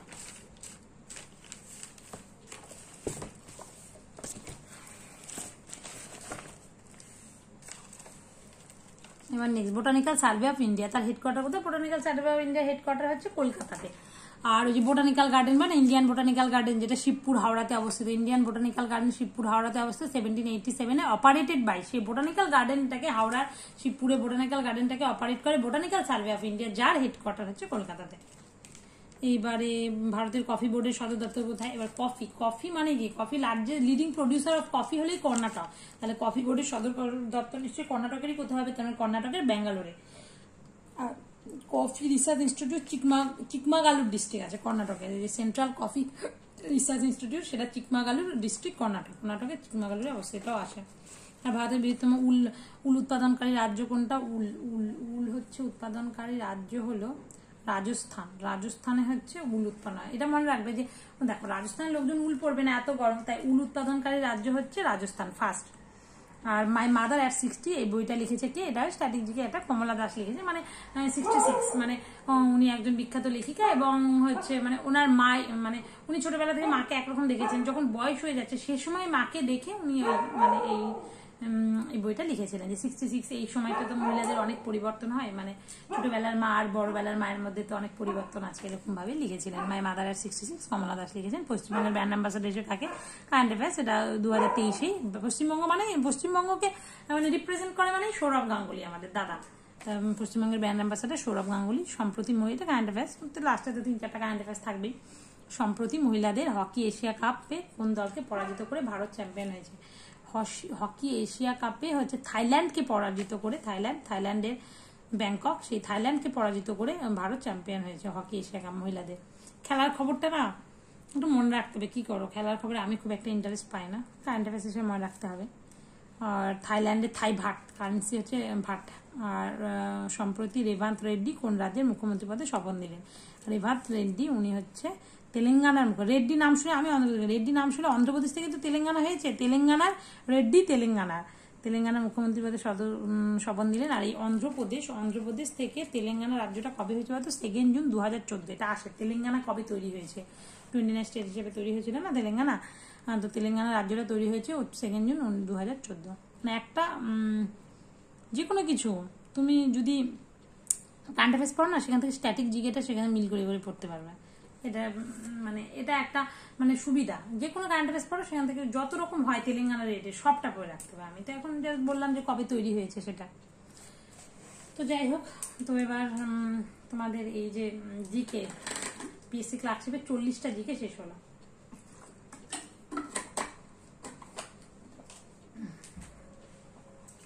এবার আমরা ইংলিশটা, আচ্ছা তোমরা আমাকে কমেন্ট করে বলো তো যে আমি কি একই ভিডিওর মধ্যে ইংলিশ রাখবো? ক্লার্কশিপের যে প্র্যাকটিস সেটের যে ইংলিশটা করছি সেটা কি একই ভিডিওতে রাখবো, নাকি ইংলিশের জন্য একটা 30টা কোশ্চেনের জন্য আলাদা একটা সেট বানাবো। যেমন দেখো এই যে ক্লার্কশিপের যে আমি অঙ্কগুলো কিন্তু আসবে এরপরে পরপর, ক্লার্কশিপের প্র্যাকটিস সেট, মিসলেনিয়াসের প্র্যাকটিস সেট, এগুলো আসবে প্রিভিয়াস ইয়ার সবই। তো আমি তাই ভাবছি যে তোমরা আমাকে কমেন্টে অবশ্যই জানাবে তো যে এই একই ভিডিও তো অনেকটা বড় হয়ে যাচ্ছে, এর মধ্যে ইংলিশ রাখবো নাকি আলাদা করে ইংলিশের জন্য আবার একটা ভিডিও করবো, ধরো 30 মিনিটের জন্য একটা, যতক্ষণের হয় হবে। কারণ কি একবারে বলাটা না খুব চাপের হয়ে যায়। দেখি আমার কি ফার্স্টে আজকে তো করছি, দেখি কেমন হয়, তোমরাও কমেন্টে জানিও। আজকের দিনটা করছি। The old man is blind dash an eye. Old man is blind in an eye. মানে অন্ধ উইথ ব্লাইন্ডনেস এর সাথে সবসময় ইন এই প্রিপোজিশনটা ব্যবহৃত হয়। অ্যাপ্রোপ্রিয়েট প্রিপোজিশন ভীষণ ইম্পর্টেন্ট ডাব্লিউবিসিএস কিংবা যে কোনো পরীক্ষা যেখানে অবজেক্টিভ ইংলিশ থাকে তোমরা পড়ে নেবে, যে কোনো বই ধরে ধরে। আমি যেমন ধরো এসপি বক্সির বইটা পড়ি, এই যে এসপি বক্সির যে বইটা আছে এটা পড়ি, আর আমাদের ওই যে 9-10 যে হাইলাইটস ছিল না একটা, ওইটা পড়ি। তো ওটা তো আমার এখন বাড়িতে আছে, আনা হয়নি, ওটা পড়তাম আগে। আর এই যে এটা এখানে আছে, এটা পড়ি। তো the old man is blind in an eye, blindness এর সাথে সবসময় ইন প্রিপোজিশন হবে। যেমন হচ্ছে she is blind in her right eye, সে তার ডান চোখে অন্ধ, সেরকম ব্লাইন্ড ইন সবসময় হবে, ব্লাইন্ডনেস এর সাথে ইন বসে। হলো, এবার find the word which has the same meaning as commendable. তার মানে কি এগুলো সিনোনিম। টপিক প্রথম প্র্যাকটিস করছি না, আমি তোমাদেরকে টপিক বলছি, কি কি টপিক পড়বে। প্রিপোজিশন পড়লে এবার আসবে সিনোনিমে আসবে। কমেন্ডেবল মানে কি? কমেন্ডেবল মানে প্রশংসনীয় বা প্রেইজ ওর্দি। কেউ ভালো কাজ করলে বলবেন যে তুমি একটা প্রেইজ ওর্দি কাজ করেছো, তুমি একটা কমেন্ডেবল কাজ করেছো। কমেন্ডেবল না বলে আমরা এখন থেকে লাউডেবল বলবো, LAUDABLE। কমেন্ডেবল তো সবাই বলে যে কমেন্ডেবল জব করেছো তুমি একটা, আমরা বলবো লাউডেবল জব করেছো। লাউডেবল মানে প্রশংসিত বা প্রশংসনীয় বা হচ্ছে প্রেইজ ওর্দি। এবারে হচ্ছে আর অন্যান্য মানেগুলো আমরা জানার চেষ্টা করব। যেমন হচ্ছে ভায়াবল মানে কি? ভায়াবল মানে কার্যকর। জিনিসটা না যথেষ্ট ভায়াবল হয়েছে রে, মানে কি কার্যকর হয়েছে। বা আরেকটা কি বলতে পারি, আরেকটা আমরা বলতে পারি হচ্ছে টেকসই হয়েছে। তাহলে ভায়াবল মানে কি? ভায়াবল মানে হচ্ছে টেকসই বা কার্যকর। এডিবল মানে যেটা খাওয়ার যোগ্য, সকলে জানো। আর ইগনোবেল মানে কি অবজ্ঞা বা আনডিগনিফাইড বা ডিসঅনারেবল। ইগনোবল মানে কি ডিসঅনারেবল, মানে ইগনোর করার মতো, মানে অবজ্ঞা বা আনডিগনিফাইড বা ডিসঅনারেবল। একটা মানে জানতে আমরা কিন্তু সবগুলো অপশনের মানে জেনে নিলাম। Next complete the idiom. এই যে ইডিয়াম আসবে, তার মানে ইডিয়াম পড়তে হবে। Idiom by choosing the right word from the option. Idiom the police has beaten the boy, বয়টাকে মেরেছে below the belt. Below the belt মানে কি? এটা একটা ইডিয়াম হিসেবে ব্যবহৃত হয়। বিলো দ্য বেল্ট মানে হচ্ছে আনফেয়ারলি বা কোনো রুলস না মেনেই মেরেছে, মানে বিলো দ্য বয় মানে যত রাগ ছিল রাগটা মেরে। The police has beaten the boy below the belt, বেল্টের নিচ থেকে মেরেছে, মানে আনফেয়ারলি মেরেছে। এটা মনে রাখবে ইডিয়াম, এটা তাই ইম্পর্টেন্ট ইডিয়াম। এটা ডাব্লিউবিসিএস কেন যে কোনো পরীক্ষার জন্য ইডিয়াম 1 আর তো পড়তেই হয়, পড়বে। এবার নেক্সট হচ্ছে বলছে missing word with the right word from the options below. His grandmother was so dash that he believed his concocted story. Concocted মানে মন গড়া, বানানো স্টোরি। তার গ্র্যান্ডমাদার সো ক্রেডিউলাস ছিল। ক্রেডিউলাস মানে কি? মানে ক্রেডিউলাস বলে না যে মানে খুব বিশ্বাসযোগ্য, যে কোনো কিছু যে সহজেই বিশ্বাস করেন তাকে ক্রেডিউলাস বলা হয়। তো ক্রেডিউলাস ছিল যে তার মন গড়া স্টোরি বিশ্বাস, মানে এইটা এসেছে বিশেষ এর ক্ষেত্রে ক্রেডিউলাস ওয়ার্ডটা দিয়ে, মানে বিশ্বাসযোগ্য। ইনক্রেডিউলাস মানে অবিশ্বাস্য, তার উল্টা হবে। আর হচ্ছে ক্রেডিবল মানেও অনেকটা বিশ্বাসযোগ্যই। আর choose the correct form of verb from the option given. Nobody dash a land, nobody believe, has believed, এগুলো জানতে হবে। বিলিভস না believing. Nobody believes a land. নোবডিটা কি? নোবডিটাকে আমরা হচ্ছে সিঙ্গুলার একটা সাবজেক্ট হিসাবে ধরি, তার জন্য নোবডির সাথে তাহলে নিশ্চয়ই সিঙ্গুলার ভার্ব বসবে। তাহলে বিলিভস এটা সিঙ্গুলার ভার্ব, তাই ভার্বের সাথে এস বা ইএস যুক্ত হয়, তাই না, সিঙ্গুলার থাকলে। তার জন্য নোবডি বিলিভস এ লায়ার হলো, ভার্বের সাথে এস বা ইএস যুক্ত হয় সিঙ্গুলারের ক্ষেত্রে। হলো choose the following the correct ending from other. He said to me, তার মানে কি বুঝতে? এটা বুঝতে পারছো, narration. He said to me have you seen my brother, সে আমাকে বলেছিল যে তুমি কি আমার ভাইকে দেখেছো। তাহলে কি হবে এখানে হচ্ছে এটা দেখ, এটা রিপোর্টিং ভার্ব আর এটা রিপোর্টেড স্পিচ। এই রিপোর্টিং ভার্বটা এটা যদি পাস্ট টেন্সে থাকে, সেইড টু মানে পাস্ট টেন্সে থাকে, তাহলেই রিপোর্টেড স্পিচটা চেঞ্জ হবে, না হলে হবে না। যেমন সেইড টুটা উঠেছে, সে আমাকে জিজ্ঞেস করে তুমি কি আমার ভাইকে দেখেছো। সে আমাকে জিজ্ঞেস করেছিল যে যদি আমি তার ভাইকে দেখেছি এরকম, তাহলে কি সেইড টু তুলে দে। এটা কোয়েশ্চেন মার্ক আছে, তাই না, এটা ইন্টারোগেটিভ সেন্টেন্স আছে। সেন্টেন্সটা কি সেন্টেন্স আছে? সেন্টেন্সটা আছে interrogative sentence, question mark. Interrogative থেকে আমাদের অ্যাসার্টিভ করতে হবে। তাহলে সেইড টুটাকে তুলে দিয়ে সে আমাকে যেহেতু জিজ্ঞেস করলো তাই আস্কড করবো, হি আস্কড মি। এবার এখানে এটা একটা লিঙ্কার হিসেবে ইফ হলো, ইফ হচ্ছে সে আমাকে জিজ্ঞেস করেছে যদি তুমি কি দেখেছো, আমি কি দেখেছি কিনা তার বাইরে। ইফ আই হ্যাভ হ্যাজ থাকলে হ্যাড হবে, মানে এই যে প্রেজেন্ট পারফেক্ট টেন্স থাকলে পাস্ট পারফেক্ট টেন্স হবে, তা হ্যাভ আছে তার জন্য হ্যাড হলো। ইফ আই হ্যাড সিনটা সিন হবে সিন মাই ব্রাদার, তাহলে হিজ ব্রাদার হলো। এই ন্যারেশনটা ভীষণ ভালো করে পড়বে, আসবেই কমন, মানে ভয়েস ন্যারেশন এগুলো তো আসবেই, ক্লার্কশিপ ডাব্লিউবিসি সব পরীক্ষাতেই আসে। টু দ্য প্যাসিভ টেন্স, এই দেখো এর নেক্সটই আবার ভয়েস চেঞ্জ দিয়ে দিয়েছে।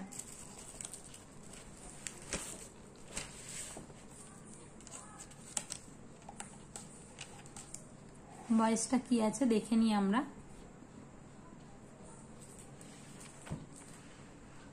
The lion is call the king of beast, লায়নকে বলা হয় কিং অফ বিস্ট বলা হয়। তা এবার আমরা কি করব, দেখো এটা কি বলা আছে, এটা বলা আছে হচ্ছে তোমার প্যাসিভ ভয়েসে করা আছে এটা, আর আমাদের অ্যাক্টিভে আনতে হবে। We call the lion the king of beast, এটাকে অপশন ধরে থেকে করে দেখি এটাকে, এটা অ্যাক্টিভ, তো এই অ্যাক্টিভ থেকে এটা আসে কিনা, তাহলে এটাকে কি করব। তা আমাদের ভয়েস চেঞ্জ করার নিয়ম দেখো, এখানে প্যাসিভ আছে উল্টো আছে এখানে, আর অ্যাক্টিভ আমাদের করতে হবে, তাহলে এখান থেকে আনি। তো উই কল দ্য লায়ন, এখানে কি হয়েছে দ্য লায়ন, এটা কি, এটা অবজেক্ট, অবজেক্টকে সাবজেক্ট করতে হয় প্রথমে, অ্যাক্টিভ থেকে প্যাসিভ করতে, দ্য লায়নটাকে আগে আনবো, দ্য লায়ন, তারপর টেন্স অনুযায়ী বিভার্বের সাহায্য, এটা কি আছে, এটা সিম্পল প্রেজেন্ট টেন্স আছে, তারপরে এম ইজ আর হবে, দ্য লায়ন ইজ, তারপর মূল ভার্বের past participle form is called the king of beast, হয়ে গেল। বাই আসটা এখানে উচ্চ রাখলাম, এটা এখান থেকে হলো। ভয়েসটা ভালো মতো করবে, যারা জানো না, মানে কি সবাই তো ভয়েস জানো, আমার মানে ভয়েস ন্যারেশন ছোটবেলা থেকে শিখে এসেছো। Find from below the word that means one who has no belief in God, এই যে ওয়ান ওয়ার্ড চলে এসেছি, যার ভগবানের প্রতি কোনো বিশ্বাসই নেই, মানে যেটাকে নাস্তিক মানুষ বলে অ্যাথেইস্ট। অ্যাথেইস্ট মানে কি ভগবানের প্রতি কোনো বিশ্বাস নেই, অ্যাথেইস্ট। অ্যাথেইস্ট মানে কি আস্তিক, যার ভগবানের প্রতি বিশ্বাস আছে। আর গ্যালান্ট মানে কি, মানে গ্যালান্ট্রি অ্যাওয়ার্ড দেওয়া হয় না, 6টা গ্যালান্ট্রি অ্যাওয়ার্ড, কি জানো দেওয়া, মহাবীর চক্র, বীর চক্র, পরমবীর চক্র, মহাবীর চক্র, বীর চক্র, অশোক চক্র, কীর্তি চক্র, সৌর্য চক্র, এই সমস্ত কিছু গ্যালান্ট্রি অ্যাওয়ার্ড দেয় না। গ্যালান্ট মানে সাহস, ব্রেভ বা বোল্ড এরকম। আর বাইগড মানে ধর্মান্ধ, বাইগড বা চৌভিনিস্ট যেটা ডাব্লিউবিসিএসে আসে, ধর্মান্ধ মানে কোনো একটা জিনিসের প্রতি, মানে এইটাও ঠিক বলছি গোড়া টাইপের, মানে ওইটাই হবে এরকম একটা। এই যে দেখো বাইগড মানে ধর্মান্ধ বা গোড়া ভক্ত, আর চৌভিনিস্ট মানে উৎকট স্বদেশ ভক্ত বা উগ্র জাতীয়তাবাদী বা অন্ধ স্বদেশ প্রেম, এর মানে সিনোনিম হতে পারে। এবারে তাহলে এটা ওয়ান ওয়ার্ড হয়ে গেল। দেখো একটা ওয়ার্ড কিন্তু আমরা 4টা অপশনে কিন্তু আলোচনা করলাম, এভাবেই পড়তে হয় পড়াশোনার ক্ষেত্রে। কারণ এখন আসছে অ্যাথেইস্ট, পরক্ষণে আসবে থেস্ট, এখন আসছে বাইগড, পরক্ষণে আসবে চৌভিনিস্ট, এইভাবেই তো আসে না ঘুরিয়ে ফিরিয়ে। Find out from the given words the opposite of amicable. অ্যামিকেবলের অপোজিট কি হবে, অ্যামিকেবল মানে কি বন্ধুত্বপূর্ণ। তাহলে দেখো এটা সবই কি, এটা হচ্ছে ফ্রেন্ডলি মানে বন্ধুত্বপূর্ণ, সিভিল মানে ভদ্র, মিক মানে ভদ্রতা, অ্যামিকেবল মানে বন্ধুত্বপূর্ণ ভালো পজিটিভ, তার উল্টা হবে কি হস্টাইল। হস্টাইল মানে কি শত্রুতাপূর্ণ বা প্রতিকূল, হস্টাইল অপোজিট হবে।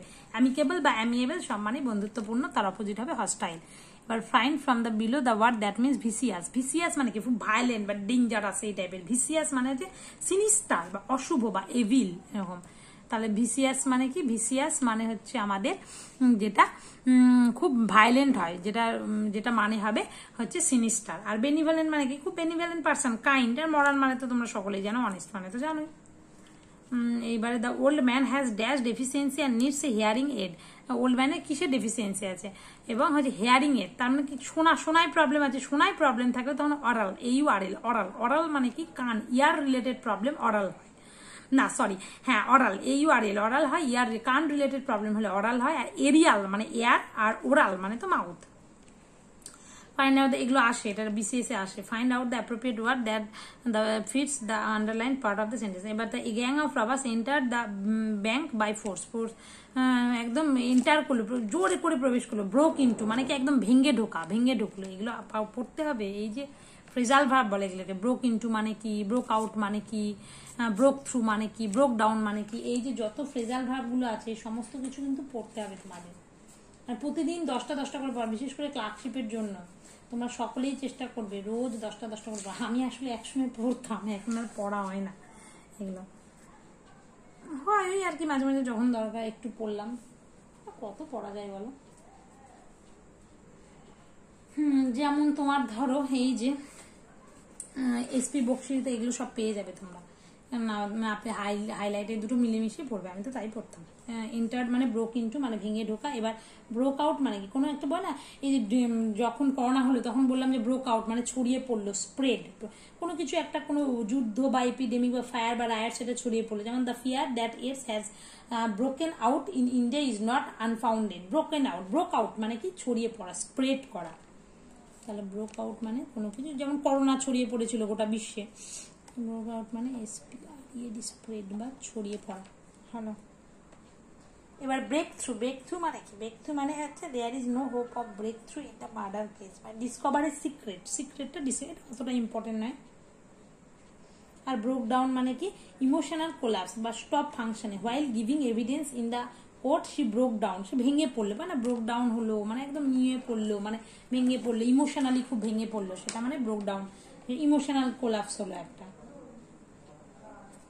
নেক্সট, এবার the man has decided to divide his property, প্রপার্টিটাকে ভাগ করে দিবে হিজ টু সন্স, তার দুজনের মধ্যে হলে তখন কি হবে, যদি বোঝায় কোনো ক্ষেত্রে যে দুজন বোঝাচ্ছে তখন সেক্ষেত্রে কি হবে, দুজনের ক্ষেত্রে বোঝানোর ক্ষেত্রে আমরা বিটুইন বলবো, বিটুইন টু সন্স। আর দুজনের বেশি হলে তখন অ্যামাং হবে।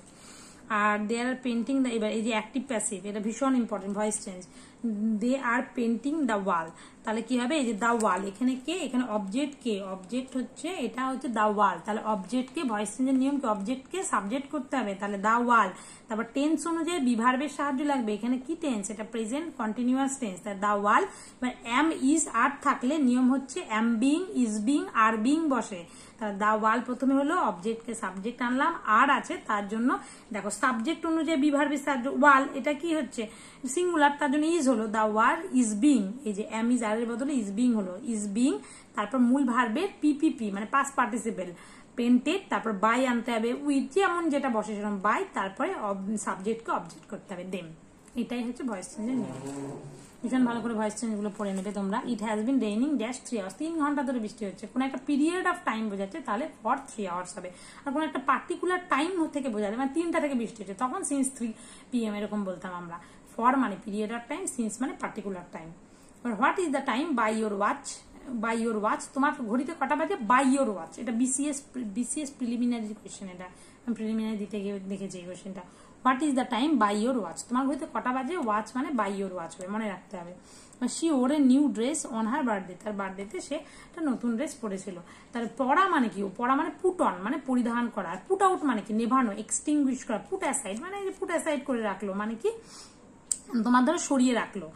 আর পুট বাই মানে কি, পুট বাই মানে সামনে, যেমন যদি বলতে পুট আপ উইথ, মানে এই যে পুট দিয়ে সমস্ত কিছু এটা ফ্রেজাল ভাব পড়তে হবে। যেমন ধরো পুট অন মানে কি, পুট অন মানে পরিধান করা, যেটা এখানে আছে ওয়্যার বা প্রিটেন্ড বা ভান করাও হতে পারে। পুট আউট মানে কি এক্সটিংগুইশ বা নেভানো, আগুন লাগলো তখন সেক্ষেত্রে পুট আউট দ্য ফায়ার এরকম বলতে পারে। পুট আউট মানে নেভানো। পুট বাই মানে কি, এটা আসে পুট বাইটা হচ্ছে মানে সঞ্চয় করা। পুট বাই মানে কি, পুট বাই মানে হচ্ছে সরায় রাখা বা সঞ্চয় করা, সেভ বা অ্যাকুমুলেট বা লে অ্যাসাইড মানে মানি সেভ করে রাখছে। Put by something for rainy days, rainy days জন্য কিছুটা সরিয়ে রেখো, এটা বিসিএস প্রিলির কোয়েশ্চেন। পুট বাই মানে হচ্ছে সরিয়ে রাখা, এটা ভীষণ ইম্পর্টেন্ট একটা কোয়েশ্চেন পুট বাই। আর হচ্ছে পুট অ্যাসাইড মানে ওরকমই তাই। আর পুট আপ মানে স্টেজ থাকা, কোথায়, what do you put up, তুমি কোথায় থাকো, পুট আপ মানে কোথায় থাকা। আর পুট আপ উইথ মানে টলারেট পেশেন্টলি, কোনো কিছু যদি খুব put up with, I can not put up with the pressure of অফিসের প্রেশার আমি সহ্যই করতে পারছি না, এরকম একটা পারি না, এই টাইপের বোঝাতে গেলে। পুট আপ উইথ মানে কি, পুট আপ উইথ মানে সহ্য করা, টলারেট পেশেন্টলি। তাহলে পুট দিয়ে সমস্ত কিছু যা যা ছিল সেগুলো আমি তোমাদের ফিজাল ভাবে আলোচনা করলাম, এবং তার মধ্যে ইম্পর্টেন্ট কোনটা, পুট অন মানে এটা ইম্পর্টেন্ট, পুট আউট নেভানো, পুট বাই এটা ইম্পর্টেন্ট সঞ্চয় করে রাখা, আর পুট আপ উইথ এটা পুট আপ উইথ মানে টলারেট বা সহ্য করা বা বিয়ার উইথ এই টাইপের হয়, পুট আপ উইথ মানে টলারেট। হ্যাঁ, এবার নেক্সট উই অল, এবার এটা কি বলেছে, fill in the blank with an appropriate preposition. We are well acquainted with mister Das, acquainted এর পরে উইথ বসে, এবং অ্যাকোয়েন্টেড উইথ মানে পরিচিত, আমরা মিস্টার দাসের সাথে খুব ভালোভাবে পরিচিত, অ্যাকোয়েন্টেড উইথ। তারপরে প্রিপোজিশন গুলো খুব ভালো করে পড়তে হবে, অনেক প্রিপোজিশন আসছে আমাদের। in the statement into assertive sentence, এবার assertive sentence মানে হ্যাঁ বাচকে করতে হবে। What is the use of this old box, old বক্সের ব্যবহার কি, এটা ইন্টারোগেটিভ আছে, সেখান থেকে assertive আনতে হবে।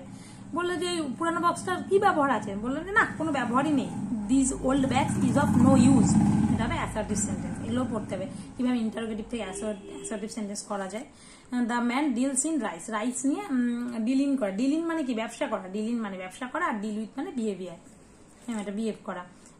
তারপরে কি বলছে, appropriate word from the list below, you have to dash an example of noun, নাউনের এক্সাম্পল দিতে হয়। You have to cite, CIT, cite, cite মানে কোনো উদাহরণ দেওয়া, মানে cite, cite an example of noun, নাউনের এক্সাম্পল তোমাকে দিতে বলছে, you have to cite an example of noun, CIT, cite মানে উদাহরণ দেওয়া বা টু কোট, কোট করা।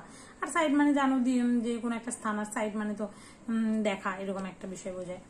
তারপরে বলেছে right word from the option below. এবার they wanted to come to an end, এটা বিশেষ অপশন দেয়, এখানে অন্যটা আছে to come to an assent in this matter, এই ম্যাটারে তিনি একটা কাম টু অ্যান অ্যাসেন্ট আসতে চায়। অ্যাসেন্ট মানে কি, অ্যাসেন্ট দিয়েছে বলে না, অ্যাসেন্ট দিয়েছে প্রেসিডেন্ট, অ্যাসেন্ট দিয়েছে মানে কোন একটা প্রপোজালে এগ্রি হওয়া, to agree to a proposal, assent in this matter. আর অ্যাকসেন্ট মানে অ্যাকসেন্টটা হচ্ছে তার ইংলিশ অ্যাকসেন্টটা খুব ভালো, মানে এরকম একটা প্রোনাউন্সিয়েশনের বোঝায়। এবার নেক্সট হচ্ছে কার স্পেলিং, গ্রেসিয়াস, গ্রেসিয়াস মানে কি মার্সিফুল বা করুণাময়, গ্রেসিয়াস, GRACIOUS, গ্রেসিয়াস মানে মার্সিফুল বা করুণাময়। এবারে মিনস আনসাকসেসফুল মানে কি, আনসাকসেসফুল মানে কি রিলেন্টলেস নয়, ইনসেসেস নয়, স্টেরাইল নয়, ফিউটাইল। আনসাকসেসফুল মানে কি, আনসাকসেসফুল হয়ে গেল আমি ব্যর্থ হলাম, এটা ভেন। আনসাকসেসফুল হলে ফিউটাইল, ফিউটাইল মানে নিরর্থক বা ব্যর্থ। আর এগুলো মানে কি রিলেন্টলেস, রিলেন্টলেস মানে কি চল শুরু হয়েছে শেষের কোনো দেখা নাই, মানে নিরলস, রিলেন্টলেস, আমাদের রিলেন্টলেস এফোর্ট দরকার, আমাদের WBCS এক্সামটা ক্র্যাক করার জন্য রিলেন্টলেস এফোর্ট দরকার, আমি বলতে পারি নিরলস প্রচেষ্টা দরকার। বা আরেকটা হতে পারে ক্রুয়েল হতে পারে, রিলেন্টলেস মানে নিষ্ঠুর। আর ইনসেসেন্ট মানে অবিরাম, ইনসেসেন্টলি বৃষ্টি হতে যাচ্ছে, মানে অবিরাম বৃষ্টি হচ্ছে, মানে কোনো কিছু শেষ নেই, শুরু হয়েছে তো শেষ না। স্টেরাইল মানে তোমরা সকলেই জানো অনুর্বর বা ব্যারেন, আর ব্যারেন ল্যান্ড বয় না বা স্টেরাইল। এবার হচ্ছে এবার কি বলছে, রাইট ওয়ার্ড দিতে বলছে, we should not believe his cock and bull story, cock and bull story মন করা গাঁজাখুরি গপ্প বিশ্বাস করবে না তো, মানে fairy tale, cock and bull stories.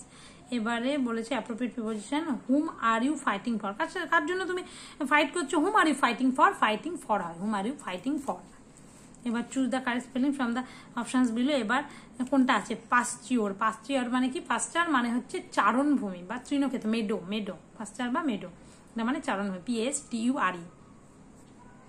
এবারে next right word from the options given below, she had to eat humble pie at last, at last তাকে, এটা BCS এর ফেভারিট কোয়েশ্চেন, অনেকবার এসে, হাম্বল পাই মানে কি, তাকে কি মানে জোর করে এক প্রকার তাকে ক্ষমা চাওয়ানো, এরকম একটা হিউমিলিয়েটিং অ্যাপোলজি, মানে অপমানজনক একটা হচ্ছে ক্ষমা, মানে ক্ষমা চাওয়ানো হলো কিন্তু তার প্রচন্ড অপমানে লাগলো, এরকম একটা, she had to eat humble pie at last. The manager and the captain of the team dash present in the meeting, এগুলো গ্রামার। এবং টিমের ম্যানেজার যে সেই ক্যাপ্টেন, একই জনকে বোঝাচ্ছে, সিঙ্গুলার সাবজেক্ট, তার জন্য ওয়াজ হলো, was present in the meeting.